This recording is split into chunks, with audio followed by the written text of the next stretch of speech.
Assalamualaikum warahmatullahi wabarakatuh. Alhamdulillah wa syukurillah wassalatu wassalamu ala rasulillah. Subhanallah. Soli solihah. Anak Indonesia, mata ayun, penyejuk mata. Yang cerdas, yang hebat, yang luar biasa, calon pemimpin masa depan. Subhanallah. Atas nikmat dan karena Allah Subhanahu wa taala, hari ini Allah pertemukan kembali bersama Ustazah Ani dan si cantik Salihah Az-Zahra. Assalamualaikum warahmatullahi wabarakatuh.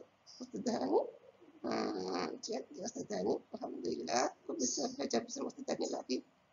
Alhamdulillah sayangku. Waalaikumsalam warahmatullahi wabarakatuh. Ustazah sehat, tetap semangat untuk solih-solihah anak Indonesia yang hebat. Ustazah Ani, hari ini kita mau belajar apa ya Ustazah? Kok ada ini siapa Ustazah? Ada Al-Quran, ada pajak serat Jawa Ustazah. Kita mau belajar apa sih Ustazah? Penasaran sekali aku Ustazah. Iya nak, penasaran. Hari ini tanggal 21 April. Tanggal 21 April itu adalah hari apa nak ya? Hari apa ya? Hari lahirnya Ibu Kartini ya sudah. Iya nak. Lah hari ini untuk memperingati hari kelahiran Ibu kita Kartini. Beliau adalah yang memberikan motivasi kepada para wanita ya, sebagai tokoh emansipasi wanita. Dan juga nak beliau Raden Ajeng Kartini itu seorang muslimah yang luar biasa nak, yang mampu mendorong ya, penyebaran Islam di tanah air ini nak. Subhanallah. Betul sudah. Betul kan? Tapi nggak pakai jilbab sudah. Kan muslimah sudah. Sayangku, betul nak. Sayangku, Ibu kita Kartini zaman dulu sayangku beda dengan zaman sekarang nak. Zaman dulu ya, di waktu penjajahan Belanda itu sulit sekali nak untuk menggunakan kerudung nak. Nggak ada toko seperti sekarang ini nak. Banyak toko di mana-mana. Banyak mudah membeli jilbab. Dulu itu pakai baju itu sudah luar biasa nak. Subhanallah. Ya, jadi karena keterbatasan, subhanallah, salihah, hebat luar biasa. Raden Ajeng Kartini ya, yang sudah menggunakan kain panjang, baju panjang. Subhanallah, sudah menurut Arab, cuma tinggal sedikit. Sudah. Hari ini kita apa saja ya? Iya nak. Oke. Hari ini inilah dia. Ibu kita Kartini ya, Raden Ajeng Kartini adalah pahlawan nasional nak, yang menggagas terjemahan Al-Quran dalam bahasa Jawa. Subhanallah. Iya nak. Mau tahu? Ayo keseruannya Ustazah Adi bersama Az-Zahra bagaimana ya kisahnya? Yuk lanjutkan. Sayangku.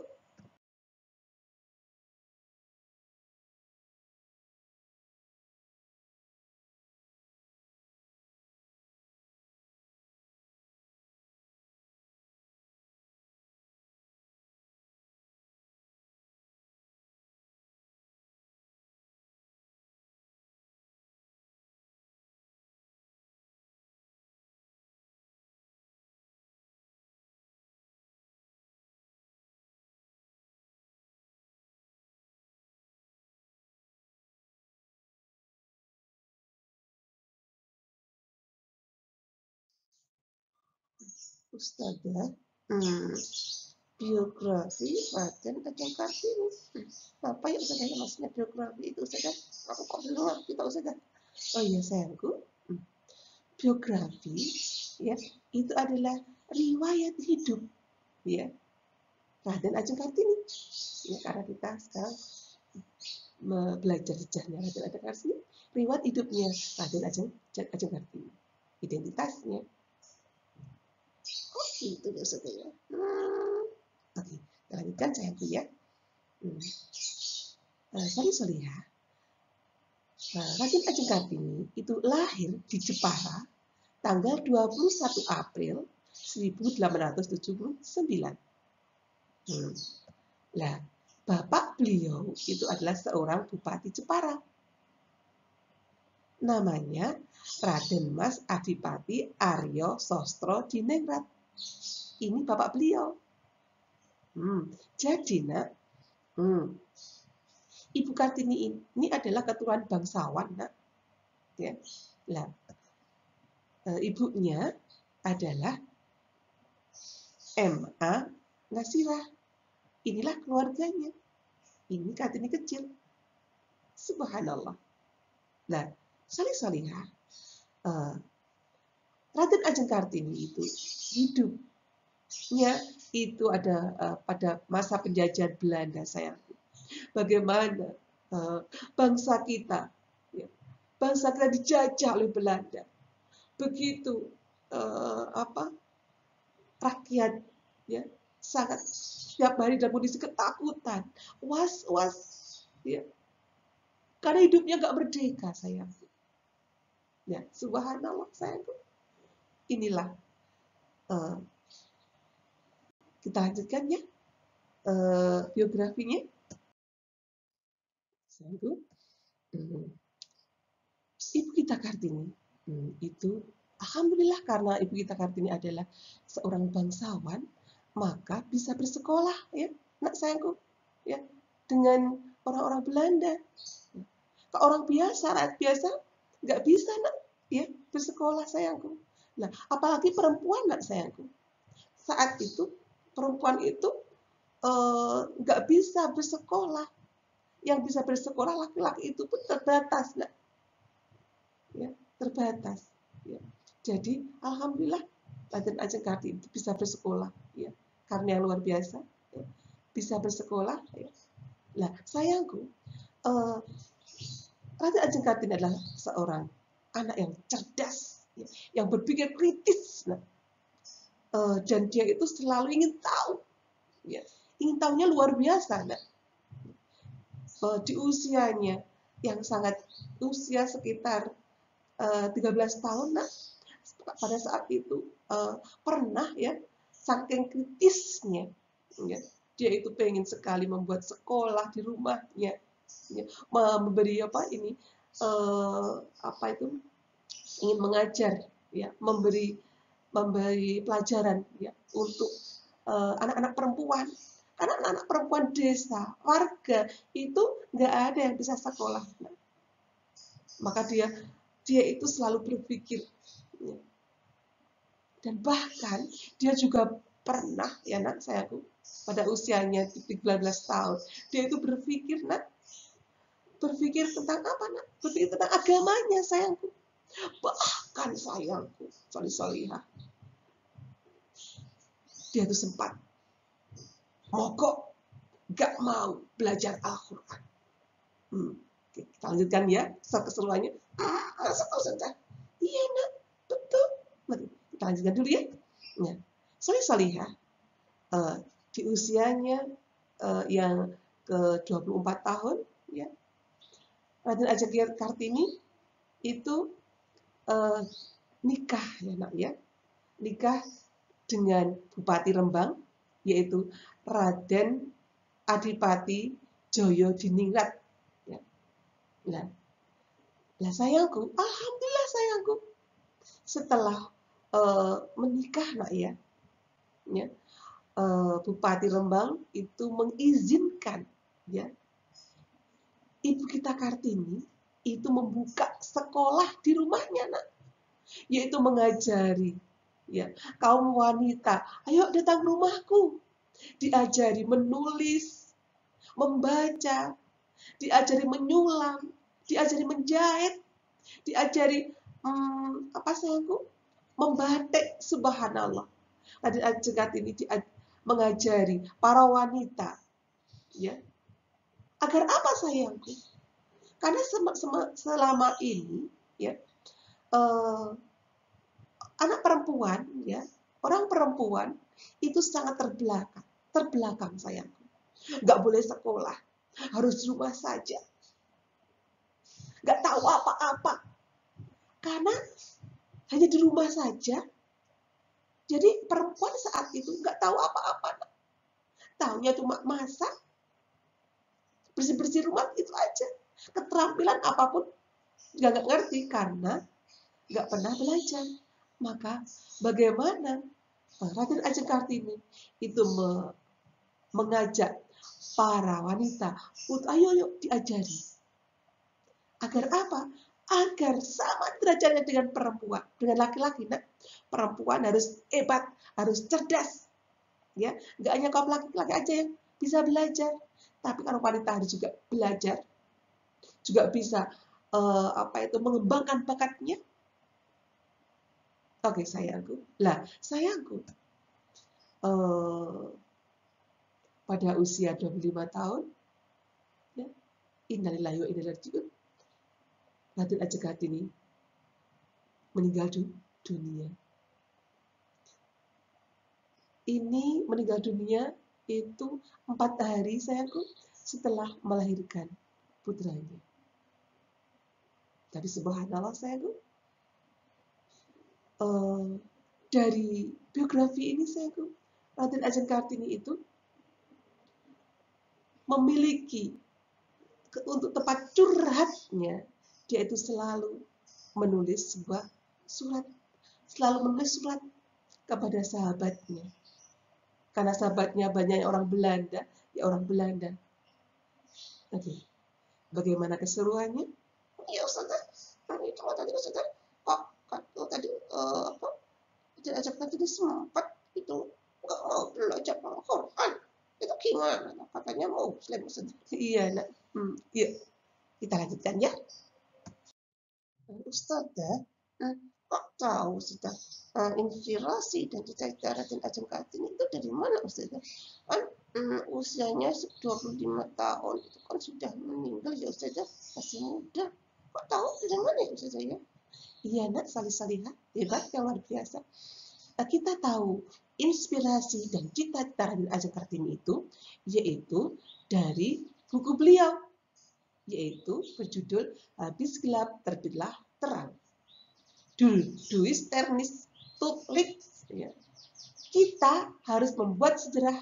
Kita mesti menentukan masa depan yang sesuai dengan keperluan sebagai kaum perempuan dan harus mendapatkan pendidikan yang cukup seperti kaum laki-laki. Inilah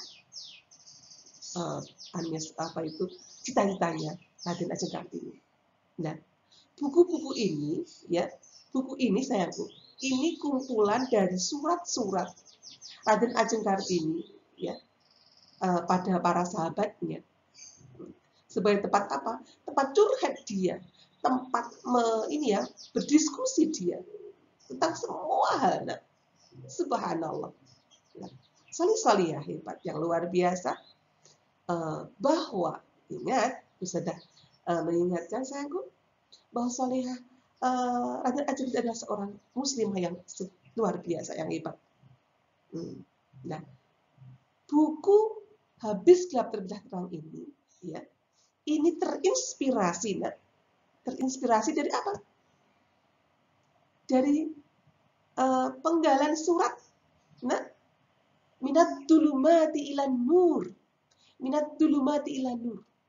yaitu penggalan surat dari surat apa, nak? Dari surat Al-Baqarah ayat 257.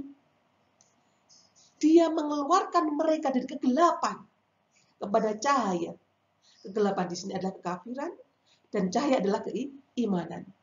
Jadi minat dulumati ila nur itu maksudnya mengeluarkan mereka dari kegelapan kepada cahaya. Dari kegelapan habis gelap terbitlah terang. Minat dzulumati ila nur. Subhanallah. Subhanallah. Itu ya Ustaz ya. Aku kok penasaran sekali terus dah. Iya nak, sabar. Kita lanjutkan ya. Gelisah tentang agamanya. Kenapa kesadaran diajarkan tadi Pak gelisah saja? Iya nak, salih-salihah. Karena pada zamannya, ya, pada saat itu para ulama itu melarang umat Islam untuk mendiskusikan perkara agama dengan non-Muslim. Nah, maka bagaimana Raden Ajeng Kartini itu sangat gelisah sekali. Ya. Maka dia itu mengungkapkan perasaannya, kegelisahannya tentang agama itu dengan menulis sebuah surat, nah ya, kepada sahabatnya orang Belanda, yaitu Stella Sihan de La, pada tanggal 6 November 1899, yang dikutip dari buku Habis Gelap Terbitlah Terang. Lah, ini nak suratnya, saya bacakan ya. Mengenai agamaku, Islam, aku harus menceritakan apa? Islam melarang umatnya mendiskusikan ajaran agamanya dengan umat lain. Lagi pula, aku beragama Islam karena nenek moyangku Islam. Bagaimana aku dapat mencintai agamaku jika aku tidak mengerti dan tidak boleh memahaminya? Tulis Kartini dalam suratnya.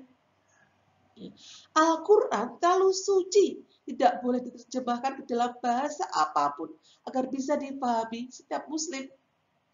Di sini tidak ada orang yang mengerti bahasa Arab. Di sini orang belajar Al-Quran tetapi tidak memahami apa yang dibacanya. Aku pikir adalah gila orang yang diajar membaca tetapi tidak diajar maknanya yang dibaca. Itu seperti halnya engkau menyuruh aku menghafalkan bahasa Inggris tetapi tidak memberi artinya. Aku pikir tidak jadi orang solih tidak apa-apa, asalkan menjadi orang yang baik hati. Bukan begitu, Stella? Ini surat yang ditulis Raden Ajeng Kartini kepada sahabatnya Stella. Jadi sayangku, kegelisahan Raden Ajeng Kartini ini tentang berdiskusi tentang agama itu dilarang ya pada saat itu. Kemudian karena kekritisannya ya Raden Ajeng Kartini dan kecerdasan Raden Kartini ya dan keingintahuan yang luar biasa, maka harapan Raden Ajeng Kartini itu dia itu menjalankan ibadah ya, membaca Al-Quran, sholat itu ngerti apa yang dia baca, ngerti apa yang dia ucapkan dalam sholatnya. Maksudnya seperti itu. Nah, tapi pada saat itu belum ada terjemahan Al-Quran. Nah, saya nggak seperti kita itu. Alhamdulillah sekarang itu banyak sekali terjemahan Al-Qurannya. Jadi kita mengerti, memahami isinya. Zaman inilah kekritisan Raden Ajeng Kartini ya. Sehingga dia membuat dia gelisah ya, tentang agamanya. Paham sekali ya? Itu ya Ustaz ya. Hebatnya masih kecil ya Ustaz, tapi luar biasa. Ya Ustaz, lanjutkan Ustaz. Astagfirullahaladzim. Astagfirullahaladzim ya Allah ya Rabb. Tidak mau belajar Al-Quran. Raden Ajeng Kartini Ustaz. Kenapa Ustaz? Kok nggak mau mempelajari Al-Quran? Ya Allah, padahal Raden Ajeng Kartini kan seorang muslim. Kenapa Ustaz? Iya nak, karena kegelisahan Kartini atas keputusan ulama melarang menerjemahkan Al-Quran berlanjut sampai bertahun-tahun nak. Ya.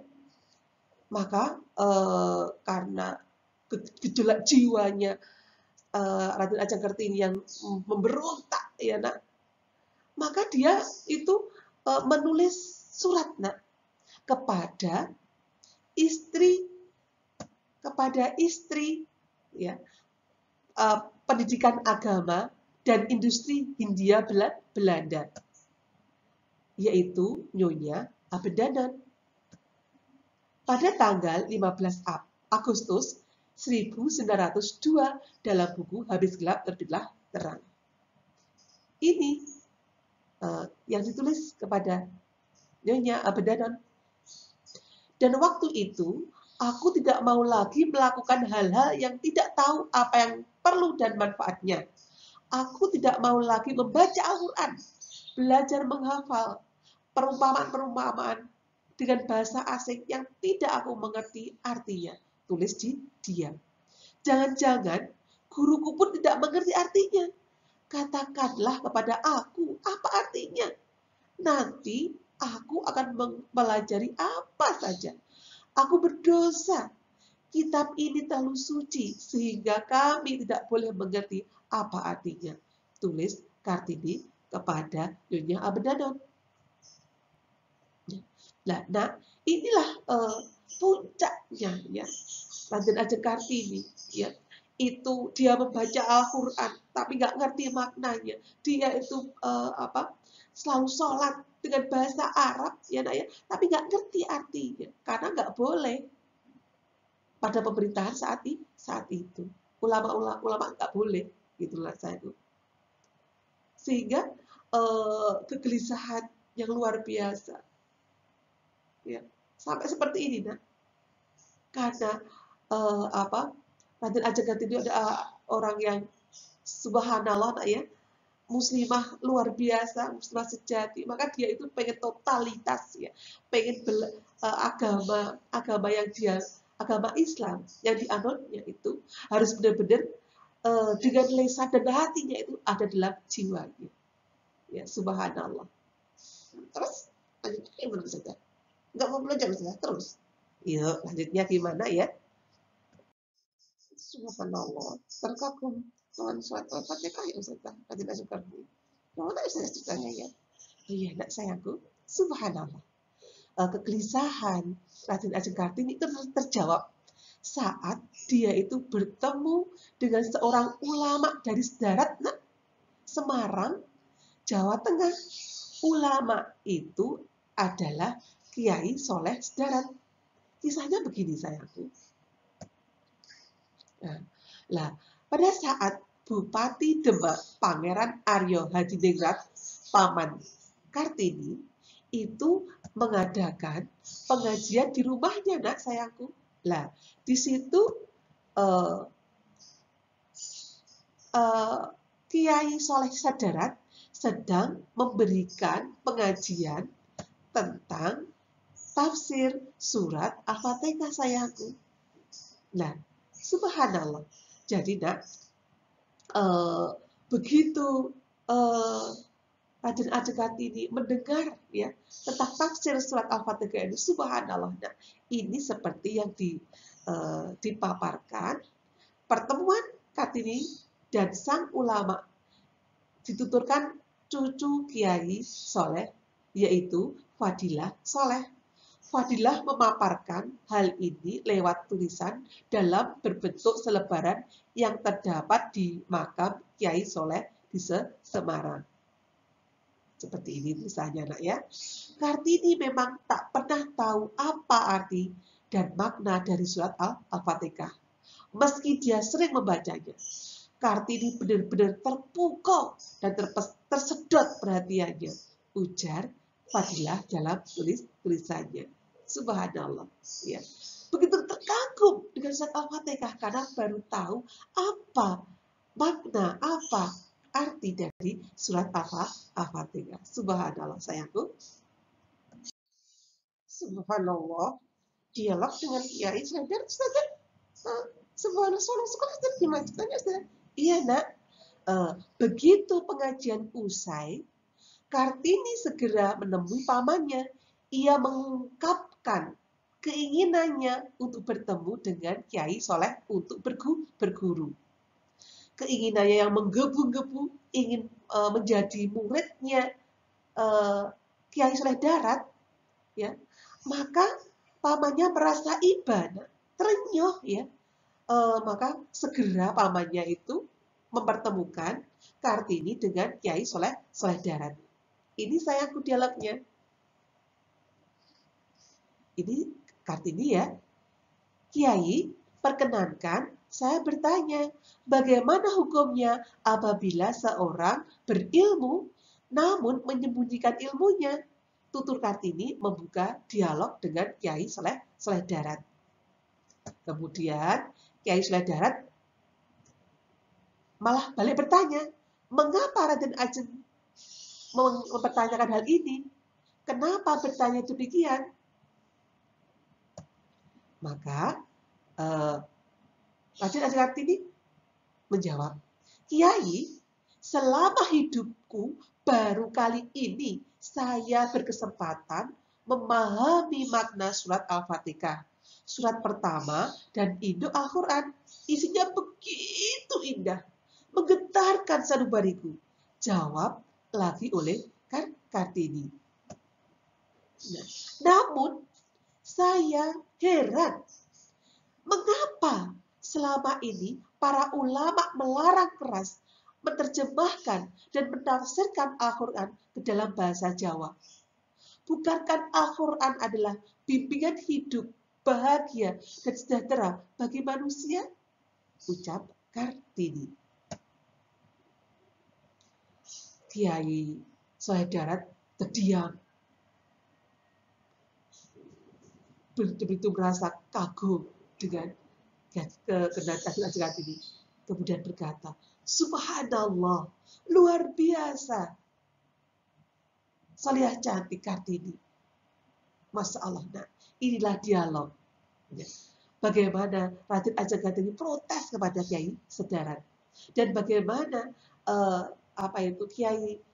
Kiai menanggapinya begitu luar biasa. Ya, begitu luar biasa. Bagaimana lanjutnya sayangku? Apakah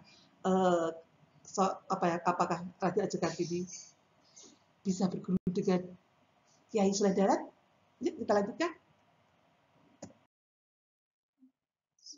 Cuma terjemahan Al-Quran ya Ustaz. Iya nak. Subhanallah sayangku, sorry ya. Bagaimana Kiai Soleh Darat itu sangat termotivasi ya, untuk menerjemahkan ya, Al-Quran ya, dalam bahasa Jawa nak. Dalam bahasa Jawa Ustaz? Enggak bahasa Indonesia tak Ustaz? Iya nak. Kenapa kok dalam bahasa Jawa? Karena Kartini adalah orang Jawa, ya. Dan sayangku, bangsa Indonesia itu belum ada saat itu. Karena bangsa Indonesia itu merdeka pada tahun 1945, ya. Jadi Kiai Soleh Darat itu menerjemahkan Al-Quran dalam bahasa Jawa sesuai permintaan Kartini, karena Kartini adalah orang Jawa. Paham nggak? Paham itu? Maksudnya aku setengah maksudnya. Oke, sayangku. Nah, sayangku, subhanallah ya. Kiai Soleh Darat itu berhasil menyelesaikan ya Al-Quran ya, terjemahan dengan bahasa Jawa itu surat Al-Fatihah sampai surat Ibrahim. 13 juz nah. Nah, apa ini? Terjemahan ini nah ya, ini terjemahan Al-Quran dalam bahasa Jawa ini nah ya, oleh Kiai Soleh Darat ini dihadiahkan sebagai kado untuk Kartini yang menikah dengan Bupati Rembang. Subhanallah nak, lah subhanallah, salih-salihah hebat. Ya. Kartini begitu bahagia dan senangnya mendapat kado yang luar biasa tanpa kado yang tiada taranya. Ya. Bagaimana kado ini ya, Al-Quran terjemahan bahasa Jawa ini ya sayangku selalu dipelajari oleh Kartini. Ya. Dipelajari dengan serius sekali, sungguh-sungguh. Nah, ya. Ada waktu dia belajar. Sehingga apa sayangku? Ya. Kartini paham, ngerti apa yang dia mulai memahami, mulai mencintai agamanya, sayangku, dengan hati yang luar biasa. Lah, nak sayangku, ya, Kartini tidak pernah lagi nak mendapatkan ayat-ayat berikutnya karena Kiai Soleh Darat itu meninggal dunia sebelum bisa menyelesaikan terjemahan surat-surat lainnya, sayangku. Subhanallah, ya, sayangku. Subhanallah, tafsir Al-Quran pertama di Asia Tenggara, Ustazah. Subhanallah, subhanallah, subhanallah. Iya, nak. Nah, subhanallah. Bahwa uh, terjemahan, ya, terjemahan Kiai, terjemahan Al-Quran, ya, bahasa Jawa Kiai Soleh Darat itu, nak, ya, sebagai kado pernikahannya Nabi Kartini, nah itu uh, itu dicetakkan, ya, di berupa buku, nak, ya, dibuat buku, nak, ya. Buku itu berjudul Faidul Rahman fi Tafsiri Ayatul Quran, Kiai Soleh Darat usulan Raden Ajeng Kartini. Lah, sayangku, ya, buku ini, ya, buku ini Al-Quran terjemahan bahasa Jawa ini, ya, buku Faidul Rahman fi Tafsiri Al-Quran, ya, Ayatul Quran ini, ya, ini dicetak itu di Singapura, nak. Nah, buku ini, ya, menurut Litbang, ya, Kemenak, nak, ya, buku ini adalah buku tafsir pertama di Asia Tenggara. Subhanallah, nak. Ya. Masya Allah, ya. Bagaimana, sayangku, gagasan atau ide Raden Ajeng Kartini, ya, menerjemahkan Al-Quran dalam bahasa Jawa. Ini merupakan sejarah, nak, ya. Bagaimana Raden Ajeng Kartini itu sebagai seorang Muslim, ya, yang juga mempengaruhi, ya, perkembangan sejarah agama Islam di Indonesia. Subhanallah, dari gagasannya, dari idenya, ya, menerjemahkan Al-Quran dalam bahasa Jawa. Subhanallah, luar biasa. Oke, nak? Sudah selesai, Ustazah. Seru, Ustazah. Alhamdulillah, sayangku, sudah selesai, nak. Inilah kisah Raden Ajeng Kartini, penggagas terjemahan Al-Quran dalam bahasa Jawa, pahlawan nasional. Nah, ya, bagaimana, sayangku, Raden Ajeng Kartini, ya, adalah seorang muslimah yang sejati. Ya, dia sebagai seorang muslim, ya, harus belajar mempelajari agamanya itu harus dipelajari. Nah, tidak hanya sebagai agama keturunan, karena nenek moyang itu adalah keturunan agama Islam, maka itu namanya agama keturunan. Tapi bagaimana Raden Ajeng Kartini berusaha belajar mempelajari agamanya agar apa? Dia ngerti dan paham tentang agama yang dia peluknya. Subhanallah, dia berusaha. Subhanallah, ya.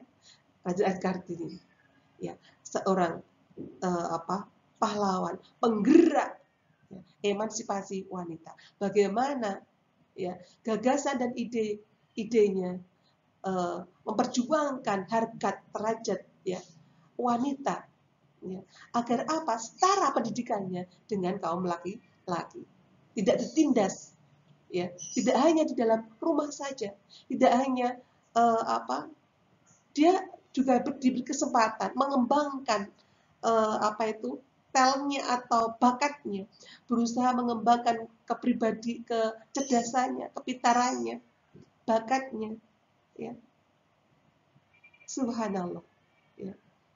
Dan Raden Ajeng Kartini adalah selain itu juga sebagai pendorong, ya, tersiarnya, ya, agama Islam di Indonesia ini, khususnya di tanah Jawa, ya, karena menggagas, subhanallah, menggagas Al-Quran diterjemahkan dalam bahasa Jawa. Sayangku, ya, semoga kita bisa mengambil pelajarannya dari kisah, ya, Raden Ajeng Kartini ini. Ya. Kita harus bisa menjadi pribadi, ya, menjadi muslim, ya, muslim karena muslim betulan, ya, bukan muslim karena keturunan. Kita harus belajar dan belajar tentang agama kita, selalu belajar dan memahami, ya, agama kita. Kita harus belajar Al-Quran, mempelajarinya. Ya sayangku, ingat sayangku, tetap semangat sayangku. Selalu minta doa restu sama ayah, bunda, buat mereka tersenyum dan bahagia. Mohon maaf sayangku, insya Allah ini dulu. Jika ada salah dan khilafnya dari Ustazah minta maaf yang sebesar-besarnya. Billahi taufiq wal hidayah. Wassalamualaikum warahmatullahi wabarakatuh.